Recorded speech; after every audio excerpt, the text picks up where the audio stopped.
Tuhan Yesus memberikan harapan kepada seorang perwira, seorang pegawai istana di Kapernaum yang tadi dipisahkan putranya itu sakit hampir meninggal. Tentunya seorang pegawai istana ini sebelum datang kepada Yesus, dia antara gengsi, antara takut dilihat orang, antara dia takut dicap sebagai orang yang melanggar aturan istana. Namun dia mengabaikan itu semua karena keinginannya supaya anaknya itu sembuh, anaknya itu hidup, itu sungguh besar, sehingga kerinduannya supaya anaknya laki-laki itu sembuh lebih besar daripada rasa gengsi dan ketakutannya yang muncul. Dan dikisahkan tadi juga bahwa ada perubahan sikap, perubahan hidup dari seorang pegawai istana ini yang awalnya itu tidak percaya, akhirnya dia percaya kepada Yesus. Pegawai istana tadi sungguh-sungguh memegang perkataan Tuhan, di mana Yesus berkata kepadanya, mengatakan, "Pulanglah, anakmu hidup." Ketika mendengar kata-kata ini, ternyata orang ini yang belum percaya kepada Yesus itu dia langsung percaya bahwa kata-kata Tuhan itu punya wibawa, punya kuasa. Dia percaya sungguh bahwa kata-kata Tuhan itu bukan kata-kata kosong, tetapi kata-kata yang penuh wibawa dan makna, karena Tuhan Yesus mampu dan sudah terbukti bahwa Dia mampu menyembuhkan banyak orang sakit. Sehingga hanya berbekalkan satu kalimat ini, "Pergilah, anakmu hidup," membuat pegawai istana ini pulang, berjalan dengan mantap, dengan penuh keyakinan. Ternyata perjalanannya sangat jauh ya, 1 hari perjalanan jauhnya. Nah, ketika dia sampai di rumah, akhirnya dia mendengar kabar bahwa anaknya sembuh.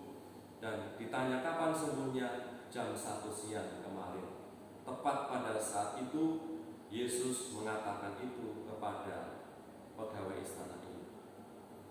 Para saudari yang dikasihi Tuhan, belajar dari pegawai istana di Kapernaum ini, apakah kita juga memiliki harapan dan keyakinan yang sama seperti dia, perwira ini, pegawai istana ini, bahwa Tuhan juga sanggup melakukan mukjizat untuk hidup kita?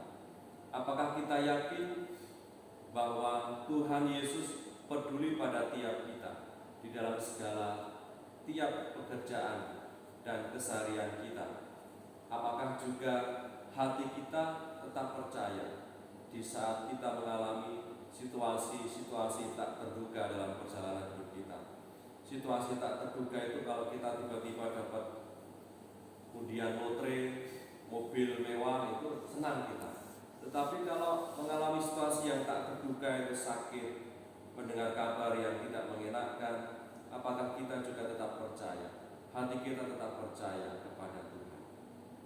Maka mari kita belajar dari sikap iman yang ditunjukkan oleh seorang pegawai istana di Kapernaum ini, di mana dia tadi mengatakan kepada Yesus, "Ya Tuhan, aku percaya." Dan itulah juga kepercayaan kita. Dan di dalam kepercayaan ini kita berjalan, bersiaran sebagai seorang yang penuh harapan. Dan tadi juga kita bisa mendengarkan poin lain terkait dengan sikap yang ditunjukkan oleh pegawai istana tadi, bahwa ternyata iman yang kuat tidak mengesampingkan inisiatif kita manusia.